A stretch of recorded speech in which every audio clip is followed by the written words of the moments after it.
남녀가 뜨겁게 서로 사랑하기 시작하면 한번 불이 붙으면 막기가 상당히 어렵습니다. 부모가 상대방 아이가 마음에 들지 않아서 이런저런 이야기를 돌려 말하고 또 이렇게 말하고 저렇게 말려봐도 그 말을 하는 만큼 더 뜨거워집니다. 그 말을 하는 만큼 더 간절해집니다. 과거에는 부모의 권위가 하늘을 찌를 때는 어떻게 해서든지 갈라놓을 수도 있었지만, 그러나 요즘은 그렇게 할 수가 없습니다. 더 불붙는데 어떻게 하겠습니까? 그 마음 속에 오기의 영이 생기기 때문에 그 오기의 영을 막을 방법이 없습니다. 어떻게 할 수가 없습니다. 그렇게 해서 서로 사랑하는 마음이 생기면 그 사랑이 열매를 맺든지 스스로 불타서 사그라들어서 없어지든지 그때까지 내버려 두고 기다려야 됩니다. 다른 방법이 없습니다. 그런데 인간의 사랑과는 조금 다른데, 예수 믿는 사람이 신앙생활을 하는 것, 누가 말리면 말릴수록 우리 마음속에 더 뜨거운 무엇인가가 올라옵니다. 초기 그리스도인들이 그랬지 않습니까? 예수 믿는 사람들, 초기 그리스도인들이 대단히 많은 핍박을 받았습니다. 예수님께서 십자가에 달려 돌아가실 때 그때 십자가에 명패가 있었는데 그 명패가 죄목입니다. 유대인의 왕 나사렛 예수. 이것이 예수님의 죄목이었습니다. 빌라도가 예수님을 붙잡고 재판할 때 몇 가지 묻지 않습니다. 그 중에 결정적인 질문, 네가 유대인의 왕이냐? 이 한 가지만 묻습니다. 그때 예수께서 대답하죠. 네가 말하였도다. 그렇다고 대답하셨습니다. 네가 유대인의 왕이냐? 그렇다. 이것만으로도 죽임당할 죄목이 됩니다. 그 당시 로마의 식민지였으니까 로마 황제가 오직 신중의 신이요 살아있는 신인데, 그가 왕인데 예수께서 유대인의 왕이라고 말씀하셨으니 잡혀 죽임당할 만한 대답이지 않습니까? 그래서 예수님은 처형당합니다. 정치범이었습니다. 그 다음부터가 문제입니다. 예수님께서 정치범으로 처형당했기 때문에 예수님을 따르고 믿고 그 길을 따라가는 모든 사람들이 동일한 취급을 받게 됩니다. 그래서 로마는 예수 믿는 사람들을 그렇게 박해한 것입니다. 그런데 박해할수록 어떻게 됐습니까? 더 성장했지 않습니까? 더 뜨거워졌지 않습니까? 그들은 지하를 파고 들어가서 거기에서 먹고 자고 살면서 그곳에서 신앙을 가집니다. 카타콤을 만들고 살았습니다. 그래서 로마 당국에서는 이게 안 되겠다 싶어서 이 사람들을 잡아다가 공개 처형합니다. 사람들이 보는 앞에서. 공개 처형이 효과적인 것은 공포감을 주기 때문에 그렇습니다. 목을 베다가 그 목을 길바닥에 한 달 동안 걸어두기도 했습니다. 맹수가 울거리는 콜로세움에 집어던져서 거기서 짐승에게 갈기갈리 물어뜯겨 죽는 것도 사람들에게 보게 했습니다. 그러면 이제는 잠잠해지고 흩어지고 없어져야 되는데 그 신앙이 더 뜨거워지고 사람들은 거기서 굴복하지를 않습니다. 결국 로마가 백기를 듭니다. 313년 콘스탄티누스 황제가 밀라노 칙령으로 기독교를 공인하지 않습니까? 두 손 두 발 다 들고 결국은 하루아침에 로마가 기독교 국가가 되고 맙니다. 성령을 받은 사람들은 두려움이 사라지게 되어 있습니다. 예수님의 제자들이 그랬지 않습니까? 베드로, 야고보, 요한 모두가 다 비겁한 사람들이었습니다. 성령 받기 전에는. 그런데 이들이 성령 충만하고 성령 받고 나니까 달라졌지 않습니까? 성령 받고 나서 베드로가 체포당하는 것을 두려워하지 않고 사람들 앞에서 예수를 주라고 시인하고 고백하고 공개적으로 설교합니다. 이렇게 사람들이 다 달라진 것, 그 마음속에 하나님의 영이 충만했기 때문입니다. 오늘 우리가 읽은 하나님 말씀에도 바울과 실라가 기도하고 찬송했을 때 어떤 역사가 나타났는지를 잘 기록해 두고 있습니다.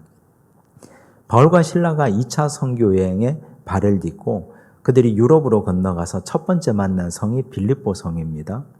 빌립보 성에서 여인들에게 복음을 전했습니다. 그리고 시내로 가서 한 귀신 들린 여인을 만납니다. 이 여인은 점치는 여인이었습니다. 자기에게 들어온 귀신을 가지고 점을 쳐서 주인을 이롭게 하고 주인에게 소득을 벌어주는 사람이었습니다. 바울이 그 여인에게서 귀신을 쫓아내 주었습니다. 그러자 주인이 이제 소득의 수익이 끊어진 줄 알고 바울과 실라를 고발해 버렸습니다. 법에 의해서 정당한 절차를 거쳐서 재판받지 않고 그들은 억울하게 매맞고 감옥에 들어갑니다. 24절을 보십시오. 함께 읽겠습니다. 그가 이러한 명령을 받아 그들을 깊은 옥에 가두고 그 발을 착고에 든든히 채웠더니 깊은 옥에 가두었습니다. 로마의 지하 감옥을 말하는 겁니다. 로마 시절에 각 식민지마다 각 도시마다 흉악범들을 가두는 지하 감옥이 있었는데 햇볕이 하나도 들어오지 않는 곳입니다. 캄캄한 어둠이 있는 지하 감옥에 그냥 거기 던져놓으면 되는데 그 발을 착고에 채웠습니다. 꼼짝도 못하도록. 이런 상황은 대단히 절망적이지 않습니까? 지하 감옥에 캄캄한데 글을 읽을 수도 없고 성경을 볼 수도 없고 발이 착고에 차여서 자유롭게 움직일 수도 없는 이런 상황, 절망적인 상황입니다. 그런데 바울과 실라가 이런 상황에 무엇을 합니까? 25절 보십시오. 함께 읽습니다. 한밤중에 바울과 실라가 기도하고 하나님을 찬송하며 죄수들이 듣더라. 한밤중에 바울과 실라가 기도하고 찬송했습니다. 이 기도와 찬송 소리를 죄수들이 듣습니다. 그 주변에도 다 죄수들이 있습니다. 그런데 이들이 한밤중에 할 수 있는 것이 아무것도 없지 않습니까? 바울과 실라가 기도하는 것, 찬송하는 걸 그 죄수들이 다 듣습니다. 그런데 여기 한밤중이라는 말이 중요한데 시간적으로도 한밤중이지만 바울과 실라 입장에서 이런 상황, 이 상황도 인생의 깊은 밤 아닙니까? 인생의 깊고 깊은 한밤중. 지하 감옥에 들어왔습니다. 발이 착고에 차였습니다. 그들은 선한 일을 하다가 이런 일을 당했습니다. 귀신 들린 여종을 귀신을 내쫓아 주었는데 정당한 재판도 받지 못하고 감옥에 들어왔습니다. 억울하지 않습니까? 온갖 후회가 머릿속에 오갔지 않겠습니까? 그냥 모른 척하고 지나갈 걸. 사실 실라 같은 사람은 2차 선교 여행에 원래 바울의 파트너가 아니었지 않습니까? 바나바가 바울의 파트너 아닙니까? 어찌하다가 바울과 바나바가 갈라지고 바울과 실라가 한 팀을 이루어서 들어왔습니다. 괜히 이 사람을 따라왔나 보다. 이런 마음이 그 마음속에 천갈래 만갈래 일어나지 않겠습니까? 만약 우리라면 괜히 여기에 발을 디뎌가지고 인생의 가장 깊은 한밤중을 경험할 때 여러분 우리는 그때 어떤 마음이 드십니까? 지금까지 살면서 혹은 지금 이 순간이 내 인생의 가장 깊고 깊은 한밤중 지하 감옥 볕도 들어오지 않는 이곳에 우리가 처해 있다면 그때 어떤 마음이십니까? 억울한 마음이 들어서 내 분노를 주체할 길이 없어서 이 분노를 온갖 사람들에게 발산하고 살지는 않습니까? 아니면 이렇게 살아서 뭐하나 생을 저주하고 이제는 생을 포기하려고 한 적은 없습니까? 인생의 한밤중에 할 수 있는 것이 없으니까 발이 착고에 차였고 지하 감옥에서 솟아날 구멍은 없는 이런 상태, 빠져나갈 구멍이 없지 않습니까? 예수가 십자가에 달려 돌아가셨는데 이들도 예수를 전하는 사람인데 그 다음날 어떻게 될지 모르는 상황인데 인생의 깊고 깊은 밤 속에 이들이 한 것은 기도와 찬송이었습니다. 여러분 이건 결단코 쉬운 일이 아닙니다. 믿음이 있다고 해서 다 가능한 일이 아닙니다. 교회 다닌다고 해서도 이 일이 가능한 것이 아닙니다. 그런데 내 인생의 깊고 깊은 밤을 지날 때 우리가 하나님 앞에 할 수 있는 건 아무것도 없지 않습니까? 내 능력으로 착고를 풀 수 있습니까? 내 힘으로 지하 감옥에서 벗어날 수 있습니까? 내가 할 수 있는 일이 아무것도 없을 때 그때 우리는 하늘의 능력을 기대할 수밖에 없습니다. 하늘의 능력을 기대하는 가장 연약하고 부족한 존재인 우리가 할 수 있는 것은 기도밖에 없습니다. 찬양밖에 없습니다. 원망과 불평한다고 이 상황이 달라집니까? 누구를 저주하고 때려 부순다고 내가 여기서 벗어날 수 있습니까? 나를 도와줄 수 있느니 내 인생의 구원자이신 단 한 분 하나님께 기도하고 찬양하는 것밖에는 할 수 있는 것이 아무것도 없습니다. 가장 연약하고 가장 부족한 자가 가장 강하신 하나님 앞에 할 수 있는 것이 기도와 찬양입니다. 그런데 여러분, 사도행전은 성령의 책 아닙니까? 사도행전에 성령이 가장 강력하게 임했을 때를 3번을 얘기하는데 사도행전 2장에 보면 마가의 다락방에 120명의 성도들이 모여서 뜨겁게 기도했을 때 성령이 불에 혀같이 갈라지는 것처럼 각 사람에게 임했다 했습니다. 기도할 때 성령이 뜨겁게 역사합니다. 사도행전 10장에 보면 고넬료의 집에 베드로가 와서 설교합니다. 성령이 말씀 듣는 모든 사람에게 임했다 했습니다. 말씀 들을 때 성령이 강력하게 임합니다. 오늘 본문 16장에 보면 기도와 찬송할 때 그때 성령께서 임하십니다. 성령이 임하면 어떤 일이 벌어집니까? 26절입니다. 함께 읽습니다. 예, 갑자기 큰 지진이 나서 옥터가 움직이고 문이 곧다 열리며 모든 사람의 매인 것이 다 벗어진지라. 옥터가 흔들리고 문이 열리고 모든 사람의 매인 것이 다 벗어져 버렸습니다. 갑자기 일어난 일입니다. 기도하고 찬송하니까 나는 할 수 없었는데 하나님께서 이 일을 행하셨다는 말씀 아닙니까? 내가 할 수 있는 일은, 매인자가 할 수 있는 일은 열린 입으로 기도하고 찬송하는 것밖에 없었는데 하나님께서는 성령을 부으셔서 그 자리에서 옥문이 열리게 하셨습니다. 여러분, 우리 인생에 닫혀있는 문들이 있지 않습니까?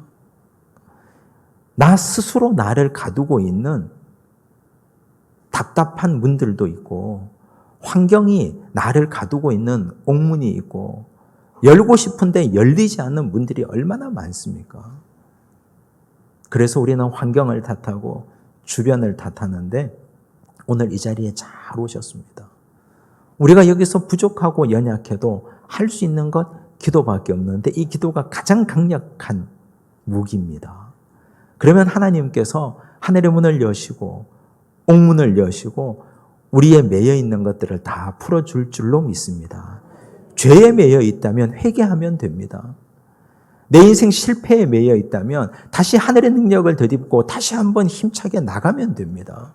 억울한 일을 당했다면 하나님께서 내 인생의 억울함을 풀어주시도록 하나님이 이 문제를 신원해 주시도록 아버지께 기도하고 간구하면 됩니다. 그게 무엇이든지 간에 거기에 갇혀있지 않기 바랍니다. 한밤중에 거기에 갇혀서 다른 죄수들처럼 쥐죽은 듯이 조용하게 거기에서 눈물 흘리고 스스로 아파하며 힘겨워하며 살지 않기 바랍니다. 주 앞에 나와서 큰 소리로 부르짖고 기도하고 아뢰고 찬송하면 하나님께서 풀어주십니다. 우리가 그걸 믿기 때문에 오늘 이 자리에 나온 것 아닙니까? 그걸 믿고 의지해서 이 자리에 나왔으니 오늘 이 자리에서 하늘의 놀라운 능력을 경험하고 체험하고 돌아가시는 복된 밤이 되시기를 바랍니다. 기도하겠습니다. 하나님 아버지, 감사합니다. 우리 인생에 답답한 문제들이 참으로 많습니다. 바울과 실라가 빌립보 감옥 지하에 갇혀서 한밤중에 발에 착고에 차인 채로 그 자리에 매여 있었던 것처럼 우리 인생도 깊은 밤, 깊은 감옥에 손과 발이 다 묶인 채로 살고 있었습니다. 주여, 우리가 어찌해야 됩니까? 우리는 이 문제 때문에 분노하고 화가 나서 뒤집기도 했고 화를 내기도 했고 때로는 죽고 싶기도 했고 때로는 포기하고 싶기도 했습니다. 그러나 우리는 믿음이 있는 자들입니다. 하나님의 백성들입니다. 그리하여 우리가 할 수 있는 것 오직 한 가지, 기도와 찬송으로 주 앞에 나아가려 합니다. 바울과 실라가 기도하고 찬송했을 때 하나님께서 지진을 내리시고 옥터가 움직이고 문이 곧다 열리고 모든 사람들의 매인 것이 다 벗겨지게 하셨던 것처럼 주여 오늘도 우리가 어디에 매여 있든지 우리를 풀어주시옵소서. 죄의 사슬에 매여 있다면 회개할 때 죄를 풀어주시고 내 인생의 문제에 매여 있다면 그 문제들에게서 자유케 하여 주시옵소서. 성령은 기도하고 찬양하고 말씀 들을 때 임하시는 영이 오니 오늘 이 자리에서 우리가 말씀 들었사오니 이제는 찬양하고 기도합니다. 주여 우리의 입술과 함께 하여 주시고 오늘 이 밤 우리의 하나님의 되시고 우리의 모든 능력을 하나님의 능력으로 새롭게 해가도록 역사하여 주시옵소서. 모든 말씀 예수님 이름으로 기도드리옵나이다. 아멘.